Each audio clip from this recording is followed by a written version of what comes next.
The security camera footage showed everything, the HOA president slipping through the back gate at midnight, using stolen keys to access the pool she'd banned everyone else from using. But what the police found floating in that water wasn't just evidence of trespassing. It was proof of a crime so shocking it would destroy the woman who'd terrorized the neighborhood for years. Because sometimes, karma doesn't just knock, it drowns you in your own lies. The manila envelope felt heavy in Sarah Chen's hands as she stood on her front porch, watching the moving truck disappear around the corner of Willowbrook Lane. 3 months in their new home, and already she was drowning in paperwork from the Willowbrook Heights Homeowners Association. The latest batch had arrived that morning with a post-it note that made her blood pressure spike, immediate compliance required. No exceptions. M. Hartwell, HOA president. Another violation notice. David asked, stepping out with 2 cups of coffee. Her husband's voice carried the weary tone of someone who'd grown tired of fighting battles they never asked for. Sarah pulled out the latest document, her hands trembling slightly. Pool maintenance violation. Apparently, our pool filter runs too loudly during designated quiet hours. She looked up at David, incredulous. Quiet hours that she just implemented last week. Margaret Hartwell strikes again, David muttered, taking a sip of his coffee. I swear that woman has nothing better to do than make our lives miserable. Sarah had never met anyone like Margaret Hartwell. The 62-year-old HOA president ruled Willowbrook Heights with an iron fist wrapped in a velvet glove of fake Southern charm. She'd been in power for 8 years, and in that time, she'd transformed their once friendly neighborhood into something resembling a minimum security prison. The rules were endless and constantly changing. No parking on the street after 6 p.m. No outdoor furniture that wasn't earth-toned. No children's toys visible from the street. No dogs over 30 pounds. No music after 8 p.m. No pool parties with more than 4 people. The list went on and on, each new restriction accompanied by Margaret's signature passive-aggressive smile and the threat of hefty fines. We could sell, David said quietly, though they both knew it wasn't realistic. They'd put everything into this house, their dream home with the perfect backyard pool where their 8-year-old daughter Emma could swim every day. We are not selling, Sarah said firmly. We have every right to be here. We follow the rules, the legitimate ones, anyway. As if summoned by their conversation, Margaret Hartwell appeared at the end of their driveway. She was a tall, angular woman with silver hair pulled back in a severe bun, wearing her usual uniform of pressed khakis and a polo shirt with the Willowbrook Heights logo embroidered on the chest. Her smile was sharp enough to cut glass. Good morning, Sarah. David. Margaret's voice carried the honeyed venom of someone who'd perfected the art of being cruel while maintaining plausible deniability. I trust you received my notice about the pool filter. We did, Sarah replied, fighting to keep her voice level. Though I have to say, I'm confused about the timing. We've been running the filter on the same schedule since we moved in. It's never been a problem before. Margaret's smile widened. Well, things change, dear. The board has been receiving complaints about excessive noise from pools in the neighborhood. We have to be fair to everyone. Complaints from whom? David stepped forward, his jaw tight. We've talked to all our neighbors. Nobody's complained about our pool. I'm not at liberty to divulge that information, Margaret said, her tone suggesting that questioning her authority was both futile and inappropriate. But I can tell you that the fine for continued violations is $500 per day. I'd hate to see it come to that. Sarah felt her heart race. $500 a day. That was extortion, pure and simple. Margaret, that's the rule, Margaret interrupted smoothly. Now, I also wanted to discuss your landscaping. The board has noticed that your rose bushes are growing beyond the approved height limit. We'll need those trimmed back by Friday. What approved height limit? Sarah's voice was rising despite her best efforts to stay calm. Nobody mentioned anything about height limits when we planted them. It's in the updated covenants, dear. Page 47, subsection C. Margaret pulled out a thick binder from her oversized purse. I have copies if you'd like to review them. Though I should mention, ignorance of the rules isn't an excuse for non-compliance. David stepped closer to his wife, his hand finding hers. Margaret, with all due respect, these constant rule changes feel targeted. We are good neighbors. We maintain our property, we don't cause trouble, and we certainly don't deserve to be harassed. Margaret's expression didn't change, but something cold flickered in her eyes. Harassed? Mr. Chen, I think you're being dramatic. The HOA exists to maintain property values and ensure a pleasant living environment for all residents. If following basic community guidelines feels like harassment to you, perhaps you should consider whether Willowbrook Heights is the right fit for your family. The threat hung in the air like a toxic cloud. Sarah had heard stories about Margaret's vendetta against previous residents, the family who'd been fined into bankruptcy for having the wrong color mailbox, the elderly couple who'd been forced to sell after being cited for excessive bird feeding. Margaret had a way of making people's lives so miserable that they had no choice but to leave. We are not going anywhere, Sarah said, her voice steady despite the fury building inside her. This is our home. Of course it is, dear. Margaret replied, her smile returning. I just want to make sure you understand the expectations. I'd hate for there to be any misunderstandings. After Margaret left, Sarah and David stood in their driveway, watching her walk back toward her house at the end of the street. The Hartwell property was the largest in the neighborhood, a sprawling colonial with perfectly manicured gardens and a pool that was easily twice the size of anyone else's. I can't take much more of this, David said, running his hands through his hair. She's going to drive us out of our own home. No, she's not, Sarah replied, though she felt the weight of exhaustion settling on her shoulders. There has to be something we can do. Some way to fight back. That evening, Sarah sat in her home office, surrounded by HOA documents and Virginia state law books she'd checked out from the library. The more she read, the more she realized how many of Margaret's rules existed in a legal gray area. The woman was clever, she knew exactly how far she could push before crossing into illegal territory. Emma knocked on the door, still in her swimsuit from her after-school pool time. Mom, can we have that pool party for my birthday like we planned? Sarah's heart broke a little. Emma had been looking forward to inviting her new friends over for a pool party next month. But with Margaret's new restriction on gatherings, that was probably impossible now. We'll figure something out, sweetheart, Sarah said, pulling her daughter onto her lap. Don't worry about it, okay? After Emma went to bed, Sarah found herself standing at the kitchen window, looking out at their pool. The underwater lights cast a beautiful blue glow across the water, and she could see her reflection wavering on the surface. This was supposed to be their sanctuary, their piece of the American dream. Instead, it felt like a prison. Around midnight, she was still awake, reading HOA bylaws and trying to find some loophole that might help them. That's when she saw the figure in their backyard. At first, she thought it was a trick of the light, a shadow cast by the pool equipment. But as she watched, the figure moved with purpose, circling the pool's edge. Sarah's breath caught in her throat. Someone was trespassing on their property. She grabbed her phone and crept closer to the window, trying to get a better look. The figure was wearing dark clothing, but there was something familiar about the way they moved. Sarah raised her phone to take a photo, but the figure had already disappeared into the shadows. David, she whispered, shaking her husband awake. Someone was in our backyard. By the pool. David bolted upright, instantly alert. What? Are you sure? I saw them. They were walking around the pool, like they were inspecting it or something. They both went to the window, but the backyard was empty now. Only the gentle lapping of the pool filter and the soft glow of the underwater lights. Maybe it was just a neighbor's cat, David suggested, though he didn't sound convinced. It wasn't a cat, Sarah said firmly. It was a person. And they knew exactly where they were going. The next morning, Sarah decided to check their security cameras. They'd installed the system shortly after moving in, more for insurance purposes than any real security concerns.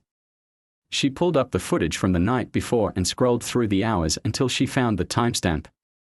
There, clear as day, was a figure entering their backyard through the side gate. The person was wearing dark clothing and a baseball cap, but as they moved closer to the pool, the motion sensor lights activated. Sarah's blood ran cold. It was Margaret Hartwell. The HOA president moved through their backyard like she owned it, checking the pool filter, examining the water, even testing the gate latch. She spent nearly 20 minutes on their property, taking photos with her phone and making notes in a small notebook. Sarah watched in stunned silence as Margaret finally. Sarah waited until 11 p.m. before slipping out of her house and positioning herself in the shadows of her garden shed. She'd spent 3 days preparing for this moment, installing additional motion sensors and hiding a backup camera in the pool house. If Margaret Hartwell was going to trespass on her property again, Sarah would be ready. The night air was humid and still, carrying the scent of jasmine from her neighbor's yard. Sarah checked her phone. The security app showed all cameras were recording.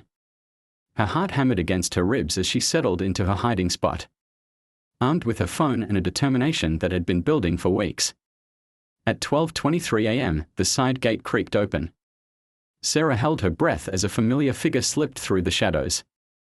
Margaret moved with the confidence of someone who'd done this many times before, pulling a set of keys from her pocket, keys that definitely didn't belong to her. But this time, Margaret wasn't just inspecting the pool. She was carrying a bag. Sarah watched in stunned disbelief as the HOA president began pulling items from her bag: a towel, a bottle of wine, and what appeared to be a small floating device. Margaret tested the water temperature with her hand, nodded approvingly, and then, to Sarah's complete shock, began undressing. "You have got to be kidding me," Sarah whispered, her fingers flying over her phone screen to ensure the cameras were capturing everything. Margaret, now wearing only a swimsuit that had clearly been hidden under her clothes, lowered herself into the pool with a satisfied sigh. She retrieved the wine bottle and took a long drink, then activated the floating device, a small speaker that began playing soft jazz music. The woman who had terrorized their neighborhood about excessive pool usage was having her own private pool party in someone else's backyard. Sarah's initial shock gave way to fury. This wasn't just trespassing, it was theft. Margaret was stealing their utilities, their pool chemicals, their peace of mind. And all while enforcing increasingly draconian rules about when and how the actual homeowners could use their own pools. For 20 minutes, Sarah documented everything. Margaret swimming laps. Margaret floating on her back with her wine. Margaret using their pool ladder, their pool lights, their pool furniture. The woman acted like she owned the place, which, given her stranglehold on the HOA, she practically did. But then something unexpected happened. Margaret's phone rang. "Hello, Richard," Margaret said, her voice carrying clearly across the water. "Yes, I'm checking on the Chen property now. Their pool maintenance is completely inadequate." Sarah's blood turned to ice. Margaret was on the phone with someone, fabricating a maintenance inspection while literally swimming in their pool. "The filter system is ancient," Margaret continued, treading water with one hand while holding her phone with the other.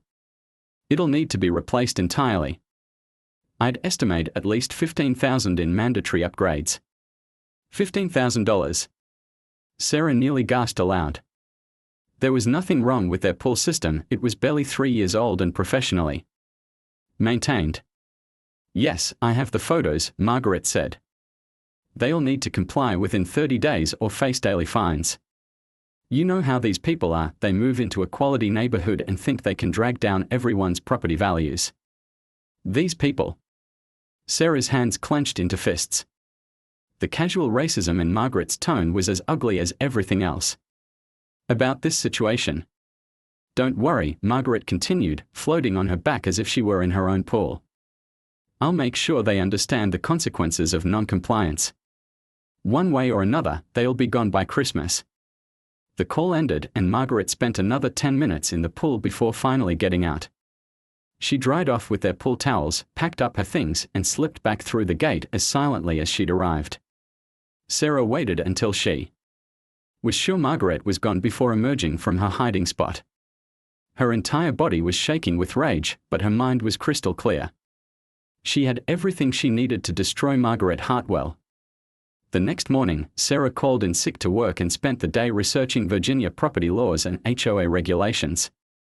What she discovered made her stomach turn. Margaret had been systematically targeting homeowners with fabricated violations, forcing them to pay for unnecessary improvements or face crushing fines. The pool maintenance company Margaret had been recommending. It was owned by her son-in-law. The landscaping service she insisted everyone use. Her brother's company. The home inspection service that kept finding violations.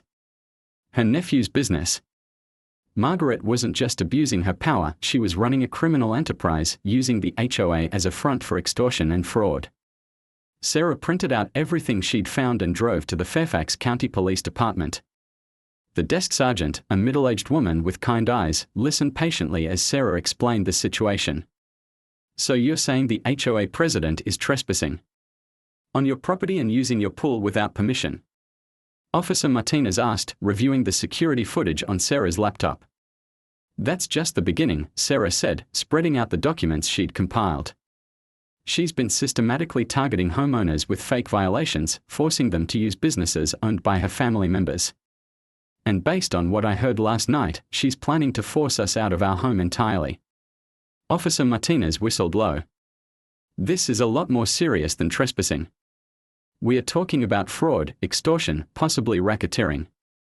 I'm going to need to get a detective involved." Detective James Morrison was a tall, lean man with graying hair and eyes that had seen too much. He reviewed Sarah's evidence with the methodical precision of someone who'd spent years building cases against white-collar criminals. "This is solid work," he said finally. "But I need to warn you, people like Margaret Hartwell don't go down easy. She's going to fight back, and she's got 8 years of accumulated power to use against you." "I don't care," Sarah said firmly. "What she's doing is wrong, and someone needs to stop her." Detective Morrison nodded. "We'll need to catch her in the act. Are you willing to help us set up a sting operation?" Sarah's heart raced. "What would that involve?" "We install professional surveillance equipment, and you act like everything is normal. When she shows up for her midnight swim, we'll be waiting." That evening, Sarah and David sat Emma down for a difficult conversation. Their daughter needed to understand that things might get scary for a while, but they were fighting for their home and their rights. "Is the mean lady going to jail?" Emma asked, her 8-year-old mind cutting straight to the heart of the matter. "Maybe," Sarah said honestly. "But first, we have to prove that she's been doing bad things. Like using our pool without asking." "Among other things, yes." Emma nodded solemnly. "Good. She's mean to everybody." The next few days were a blur of preparation. Detective Morrison's team installed hidden cameras with night vision capabilities and sensitive audio equipment.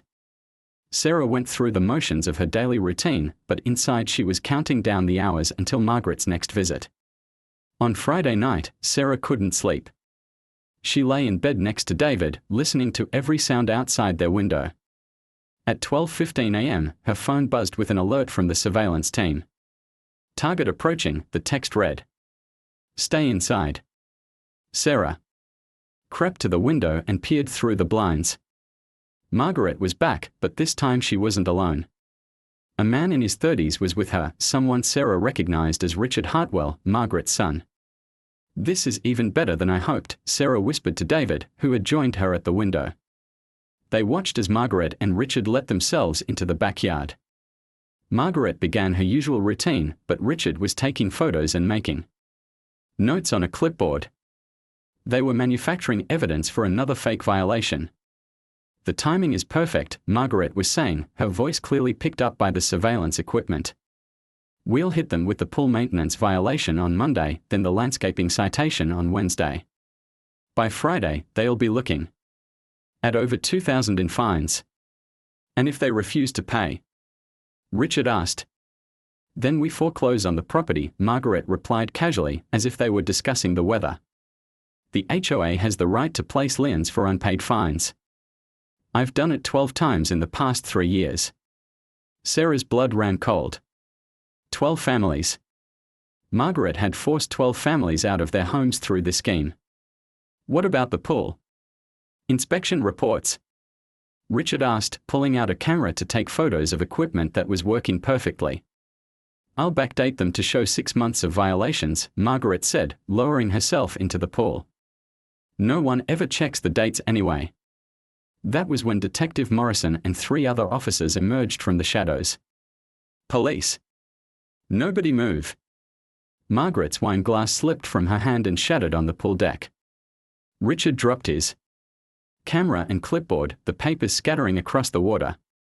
Margaret Hartwell, you're under arrest for criminal trespass, fraud, and extortion, Detective Morrison announced, his voice carrying the authority of someone who'd been waiting for this moment. This is ridiculous. Margaret sputtered, treading water in her stolen swim. I'm conducting an official HOA inspection. At midnight. In your swimsuit. With a bottle of wine. Detective Morrison's voice was dry as desert sand. Please. Exit the pool slowly and keep your hands where I can see them. Sarah watched from her window as Margaret was handcuffed while still. The brick came through Sarah's living room window at 3:47 a.m. on Tuesday morning, shattering the glass and sending shards across the hardwood floor where Emma played with her toys every afternoon. Wrapped around the brick was a note written in block letters, neighborhood trader. Move out or pay the price. Sarah stood in her nightgown, bare feet carefully avoiding the glass, while David called the police. This was the 3rd incident since Margaret's arrest 5 days ago. First, someone had slashed their tires. Then, their mailbox had been destroyed with a baseball bat. Now this. Mom, what happened? Emma appeared at the top of the stairs, her voice small and frightened. Just an accident, sweetheart, Sarah lied, forcing a smile. Go back to bed. Daddy and I will clean it up. But Emma wasn't fooled. At 8 years old, she was smart enough to know that bricks didn't accidentally fly through windows in the middle of the night. Detective Morrison arrived 20 minutes later, his expression grim as he surveyed the damage. Any idea who might have done this? Take your pick, Sarah said bitterly. Half the neighborhood thinks we're heroes, the other half thinks we're troublemakers who should have kept our mouths shut. Margaret's been busy, Detective Morrison said, bagging the brick and note as evidence. She's been calling it a misunderstanding and claiming she was conducting legitimate HOA business. Her lawyer's spinning it as harassment of a dedicated community volunteer. She was stealing our utilities and planning to foreclose on our house. I know that. You know that. But Margaret's got 20 years of community connections and a very expensive legal team. She's not going down without a fight. The next morning, Sarah discovered just how vicious that fight would be. Her email inbox was flooded with messages from neighbors, ranging from supportive to hostile. But it was the official letter from the HOA board that made her blood run cold. The emergency board meeting had been called for Thursday evening. The agenda was simple: motion to remove Sarah and David Chen from Willowbrook Heights community for violations of community standards and destruction of neighborhood harmony. They are trying to kick us out, Sarah told David, her hands shaking as she read the letter. Margaret's pulling strings from jail. David looked up from his laptop, where he'd been researching lawyers. Can they do that? I don't know. But we need legal representation, and we need it fast. The lawyer they found was Rebecca Torres, a sharp-eyed woman in her 40s who specialized in HOA disputes. Her office was filled with case files and legal books, the walls covered with certificates and awards from grateful clients.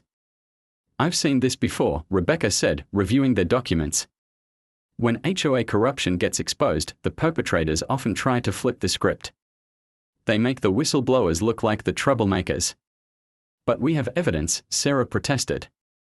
Video footage, recorded phone calls, police reports. Which is why Margaret's playing a different game now. She's not denying the trespassing anymore, she's claiming it was part of her official duties. And she's painting you as vindictive neighbors who called the police instead of handling things within the community. That's insane. It's effective, Rebecca corrected. Especially in a community where people are more afraid of property values dropping than they are of corruption. Margaret's betting that the neighbors will side with stability over justice. The board meeting was held in the community center, a small building that had seen better days. Sarah and David arrived early, hoping to gauge the mood of their neighbors. What they found was a room divided. On one side sat the Hendersons, the Patels, and a few other families who had been supportive since Margaret's arrest. On the other side was a much larger group, including several members of the HOA board, all wearing matching Community First buttons. Margaret herself wasn't present, she was still out on bail and prohibited from participating in HOA activities. But her influence was everywhere. Her supporters had organized, prepared talking points, and clearly coordinated their strategy.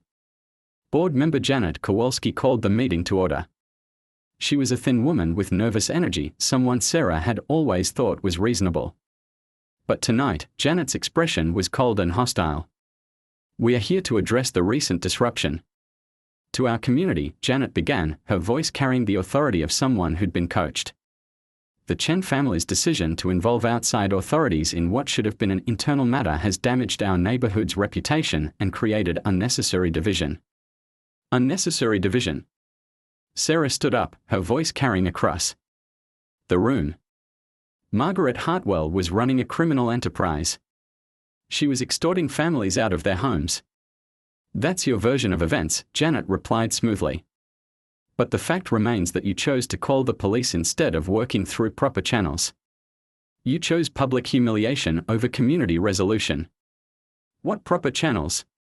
David demanded. Margaret controlled the board. She was the one making the fake violations.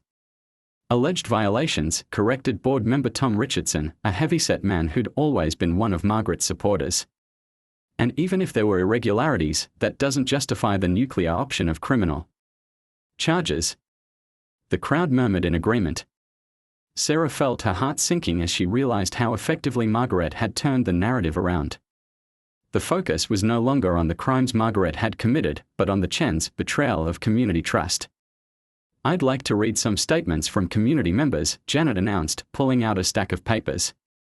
"These are from neighbors who have been affected by the recent unpleasantness." The first statement was from Carol Peterson, who lived 3 houses down. "The Chen family has destroyed the peaceful atmosphere of our neighborhood. Since they moved in, there's been nothing but conflict and drama. We moved here for quiet family living, not to be part of some legal circus." The second was from Mark Sullivan, who had a pool of his own. "I've been dealing with Margaret Hartwell for 6 years. Sure, she's strict, but she keeps property values up. Now we have news vans and police cars making us look like some kind of criminal neighborhood." Sarah felt each statement like a physical blow. These were people she'd tried to befriend, neighbors she'd waved to every morning. Now they were lined up against her, more concerned about their property values than justice. "I'd like to respond to these statements," Rebecca Torres said, standing up. "But first, I think it's important to establish some facts." She pulled out a folder thick with documents. Margaret Hartwell wasn't just strict, she was operating a criminal enterprise. She forced the Morrison family to sell their home after fabricating landscaping violations. She cost the Nguyen family $8,000 in unnecessary pool repairs. She placed illegal liens on the Rodriguez property and was in the process of foreclosure when they finally gave up and moved. The room fell silent. These were families people remembered, neighbors who had quietly disappeared over the years. Margaret's own son has testified that they were manufacturing violations to force out families who couldn't afford to fight back, Rebecca continued. This wasn't about maintaining standards, it was about control and profit. Even if that's true, Janet Kowalski said, it doesn't change the fact that the Chen's actions have brought negative attention to our community. Real estate agents are already telling potential buyers about our HOA problems. "Good," Sarah said, standing up again. "Maybe potential buyers should know that this HOA has been run like a criminal organization for 8 years. Maybe they should know that the previous board enabled fraud and extortion." The temperature in the room seemed to drop 20 degrees. Sarah had just accused the entire board of complicity, and everyone knew it. "I think we've heard enough," Tom Richardson said, his face red with anger. "All in favor of removing the Chen family from Willowbrook Heights for violation of community standards?" 7 hands went up. Only 2 board members abstained. "Motion carries," Janet announced. You have 30 days to vacate the premises. The room erupted in shouting. Sarah's supporters protested loudly while Margaret's faction applauded. In the chaos, Sarah felt someone grab her arm. "Get out of here," hissed a voice she recognized as belonging to Patricia Williams, who lived next door to Margaret. "You have no idea what you've started." "What's that supposed to mean?" Sarah demanded. "Margaret's not done with you," Patricia whispered, her eyes darting around the room. "She's got friends you don't know about. People who owe her favors. You think getting her arrested was the end of it?" It was just the beginning. Sarah and David left the meeting in stunned silence. They'd expected resistance, but not this level of organized hostility. As they walked to their car, Sarah noticed that several vehicles were following them, their occupants watching from a distance. "We need to get Emma out of here," David said quietly. "At least temporarily." "We're not running," Sarah replied, though her voice lacked conviction. "This is our home." "This isn't about pride anymore," David said. "Someone threw a brick through our window. Someone slashed our tires. Now we've been officially kicked out of our own neighborhood. How much worse does it have to get?" That night, Sarah lay awake staring at the ceiling, her mind racing. The board's vote was probably illegal, Rebecca had assured them of that. But fighting it would take months, maybe years. And in the meantime, Sarah's hands trembled as she packed Emma's suitcase, trying to keep her voice steady while explaining why their daughter needed to stay with Grandma for a few weeks. The thread about Emma's school had arrived at 3 a.m., followed by 2 more messages, containing photos of the playground where Emma played during recess. "But I don't want to leave," Emma protested, clutching her favorite stuffed elephant. "What about my friends? What about swimming?" "It's just temporary, sweetheart," Sarah said, though she wasn't sure she believed it herself. Like a special vacation with Grandma. David had already called Sarah's mother in Richmond, explaining only that they were having neighborhood issues that required Emma to stay somewhere safe. The less her family knew about the escalating threats, the better. Detective Morrison arrived just as David was loading Emma's suitcase into the car. His expression was grim, and he carried a thick folder under his arm. "I'm glad you're getting Emma out of here," he said without preamble. "We've been investigating Margaret's network. And what we've found is extensive." "How extensive?" Sarah asked, though she dreaded the answer. "Margaret wasn't just running an HOA scam," Morrison said, opening his folder.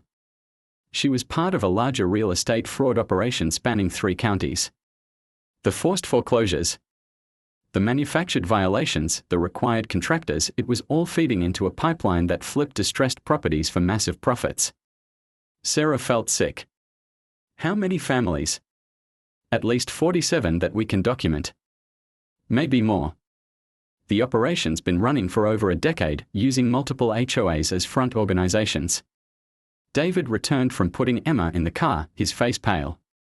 "You're saying this goes beyond Willowbrook Heights?" "Way beyond," Morrison confirmed.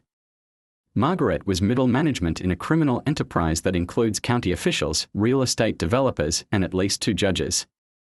When you exposed her, you didn't just catch a corrupt HOA president, you threatened to bring down a multimillion-dollar operation.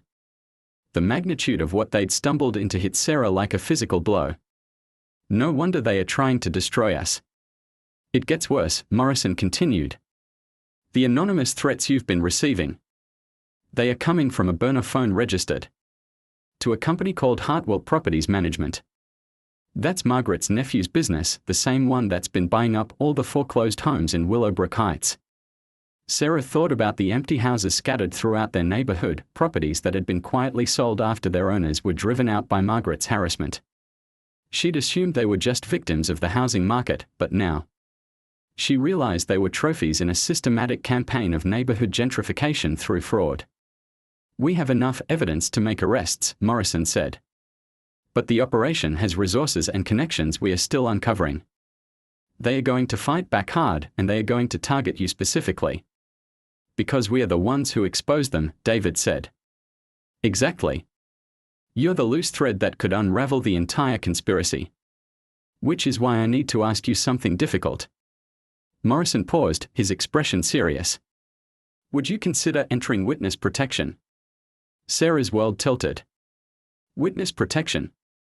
For an HOA dispute? This isn't an HOA dispute anymore, Morrison said firmly. This is organized crime. Racketeering. Wire fraud. Money laundering. We are talking about federal charges and prison sentences measured in decades. Before Sarah could respond, her phone rang. The caller ID showed Rebecca Torres, their lawyer. Sarah, thank God you answered. Rebecca's voice was tight with panic. Don't go home. Whatever you do, don't go back to your house. What? Why? I just got a call from a contact at the county courthouse. There's been a clerical error with your property deed. According to the records, your house was sold at a tax auction 3 months ago for unpaid HOA fees. Sarah's legs gave out, and she had to lean against Morrison's car for support. That's impossible. We are current on all our payments. I know that, and you know that, but the official records now show a lien for $12,000 in unpaid violations dating back to last year. The property was supposedly seized and sold to Hartwell Properties Management. They are stealing our house, David said, his voice hollow with shock. They've already stolen it, Rebecca corrected. At least on paper. I'm filing emergency motions to freeze the sale, but this is going to take time to unravel. And in the meantime, Hartwell Properties has a legal claim to your home. Morrison was already on his radio, calling for backup units. How fast can they move to take possession? They could show up with a locksmith and sheriff's deputies today if they wanted to, Rebecca said. The paperwork gives them full legal authority to evict you immediately. Sarah felt the world spinning around her. In less than a week, they'd gone from homeowners fighting an abusive HOA to potential witnesses in a federal case, facing homelessness and death threats. There's more, Rebecca continued, her voice getting quieter. Someone broke into my office last night. They didn't take anything valuable, just your files. All of our case documentation, evidence, correspondence. Everything. Professional job? Morrison asked, taking the phone. Very professional. No signs of forced entry, no other files touched. They knew exactly what they were looking for. Morrison hung up and turned to Sarah and David, his expression grave. We need to move fast. If they are willing to break into a lawyer's office and forge court documents, they are not going to stop at threats. What do you need us to do?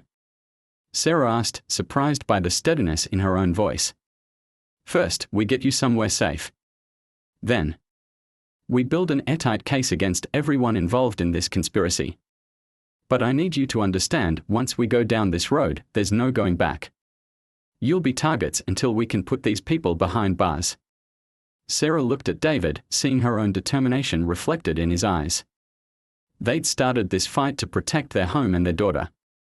Now they were fighting for something much bigger, for every family that had been destroyed by this criminal network, and for every family that might be destroyed if they didn't act. What about our house? David asked. Consider it a crime scene, Morrison replied. We'll post units to secure it, but you can't go back until this is resolved. As if summoned by their conversation, 3 black SUVs turned onto their street. Sarah watched in horrified fascination as men in expensive suits emerged from the vehicles, followed by a locksmith and what appeared to be a sheriff's deputy. They are here, she whispered. Morrison grabbed his radio. All units, we have hostile actors attempting illegal seizure of property at 347 Willowbrook Lane. Need immediate backup. But even as police sirens wailed in the distance, the men from Hartwell Properties were already at work. The locksmith was changing the locks on Sarah's front door while the fake sheriff's deputy posted eviction notices on the windows. Can they do that?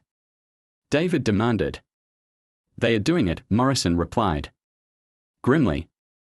Whether it's legal or not, they are betting that by the time we sort out the paperwork, they'll have had weeks to destroy evidence and intimidate witnesses. Sarah watched strangers taking possession of her home, the place where Emma had learned to ride a bike, where they'd hosted birthday parties and holiday dinners. The pool where this nightmare began was now behind enemy lines, controlled by the very people who had been secretly using it all along. Her phone buzzed with another anonymous message: "You should have taken the hint. Now you've lost everything. And it's only going to get worse." But as Sarah read the threat, she felt something shift inside her. The fear was still there, but it was overshadowed by a cold, burning anger. These people had stolen her home, threatened her child, and destroyed her sense of security. They turned her neighbors against her and weaponized the legal system to protect their criminal enterprise. "What do we do now?" David asked. Sarah looked at Detective Morrison, then at the men ransacking her house, then back at her husband. "We burn it all down," she said quietly. "Every connection, every corrupt official, every dirty deal. We don't just stop Margaret Hartwell, we destroy the entire network." Morrison nodded slowly. "It won't be easy. They have money, connections, and a decade of experience covering their tracks." "But we have something they don't," Sarah replied, watching as more police cars arrived to confront the illegal eviction. "We have the truth. And we have nothing left to lose." That evening, from a safe house provided by the FBI, Sarah sat down at a computer and began typing. If Margaret Hartwell's network wanted to wage war through intimidation and corruption, Sarah would fight back with the most powerful weapon she had: information. She was going to tell the world exactly what had happened in Willowbrook Heights. Every detail, every crime, every victim. She was going to expose the entire conspiracy, no matter what it cost her. Because sometimes, when the system fails, the only justice comes from burning that system to the ground and building something better from the ashes. And Margaret Hartwell was about to learn that Sarah Chen wasn't just fighting for her house anymore, she was fighting for her soul. Sarah's blog post went viral within 6 hours. She titled it "How My HOA President Stole My Pool, My House, and Nearly My Life, a True Crime Story," and by midnight, it had been shared over 50,000 times across social media platforms. The story she told was meticulous, documented, and devastating. She included security footage of Margaret swimming in their pool, audio recordings of the fraudulent phone calls, copies of the forged violations, and a detailed timeline of the criminal enterprise that had been masquerading as community management. But Sarah didn't stop there. She created a dedicated website called willowbrooktruth.com and began publishing everything she'd uncovered about the conspiracy. Names, dates, financial records, victim testimonies. She turned the internet into a weapon and the truth into her ammunition. Detective Morrison called at 7 a.m., his voice a mixture of admiration and concern. "Sarah, what you've done is incredible, but you've also painted a massive target on your back. The story's been picked up by 3 major news networks." "Good," Sarah replied, sitting in the FBI safe house with her laptop still warm from a night of writing. "The bigger the target, the harder it'll be for them to make me disappear quietly. The phones at the precinct haven't stopped ringing. We are getting calls from victims in 4 different states, people who say they were targeted by similar HOA scams. You've blown this thing wide open." Within 48 hours, Sarah's story had sparked a federal investigation spanning multiple states.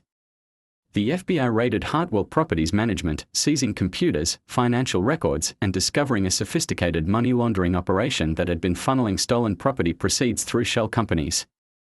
But the real breakthrough came when Margaret Hartwell, facing life in prison on federal racketeering charges, decided to cooperate with authorities. Sarah was in the FBI field office when Agent Rebecca Martinez brought her the news. "Margaret's talking. She's giving us names, dates, bank accounts, everything. She's terrified of her co-conspirators and wants protective custody in exchange for testimony." "What's she saying?" Sarah asked. "That this conspiracy goes all the way to the county commissioner's office. 3 sitting judges, 2 county officials, and a network of corrupt contractors and real estate developers. The HOA scam was just one piece of a larger operation that's been stealing properties across Northern Virginia for over 15 years. Sarah felt a mix of vindication and horror. "How many families?" "We are estimating over 300. Millions of dollars in stolen equity." Margaret was just middle management, but she kept detailed records of everything. The arrests began that afternoon. Sarah watched the news coverage from the safe house, seeing handcuffed officials being led from the courthouse, judges being suspended from the bench, and county commissioners resigning in disgrace. Margaret's son Richard had already pled guilty and was cooperating with authorities. His testimony revealed that the Willowbrook Heights takeover had been a beta test for a larger operation planned for affluent suburbs throughout the region. They called it community optimization, Agent Martinez explained. Force out middle class families through manufactured violations, buy their homes at below market prices, then flip them to wealthy buyers. It was systematic gentrification through fraud. But the moment Sarah had been waiting for came 3 days later, when Agent Martinez called with news that made her heart race. "We've recovered your house," Martinez said. "The forged documents have been voided, the illegal sale has been reversed. And Hartwell Properties has been ordered to pay triple damages for their attempted theft." Sarah sank into a chair, overwhelmed with relief. "When can we go home?" "Today, if you want. We've arrested everyone connected to the threats against your family. Margaret's entire network is either in custody or cooperating with us."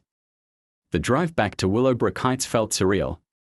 Sarah sat in the passenger seat while David drove, both of them silent as they approached their neighborhood. The streets looked the same, but everything felt different. The house stood exactly as they'd left it, except for the FBI tape that had secured it during the investigation. The pool sparkled in the afternoon sunlight, finally free from the shadow of Margaret Hartwell's crimes. "Look," David said, pointing to their mailbox. Someone had placed a bouquet of flowers next to it, along with a note, "Thank you for your courage." The Hendersons, more flowers appeared throughout the day. Neighbors who had supported them during the nightmare, and even some who had initially sided with Margaret, came by to apologize and express their gratitude. Janet Kowalski was among them, her face red with embarrassment and shame. "I owe you an enormous apology," she said, standing awkwardly on their doorstep.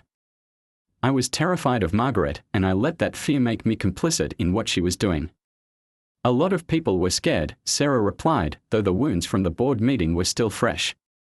She had a way of making resistance seem impossible. "I want you to know, the board is dissolved. We are starting over with new leadership and complete transparency. No more secret meetings, no more arbitrary rules. We want to build the kind of community we should have been all along." That evening, Emma came home from her grandmother's house, rushing straight to the backyard to check on her beloved pool. Sarah watched from the kitchen window as her daughter tested the water temperature and squealed with delight. "Can I swim now?" Emma called out. "Anytime you want, sweetheart," Sarah replied. "It's your pool." The legal aftermath continued for months. Margaret Hartwell was sentenced to 25 years in federal prison for racketeering, fraud, and conspiracy. Her network of corrupt officials received sentences ranging from 10 to 15 years. The county was forced to pay tens of millions in restitution to victims of the conspiracy. Sarah's blog became the foundation for a book about HOA corruption and a documentary that premiered at the Sundance Film Festival. She used the proceeds to establish a legal defense fund for families fighting abusive homeowners associations across the country.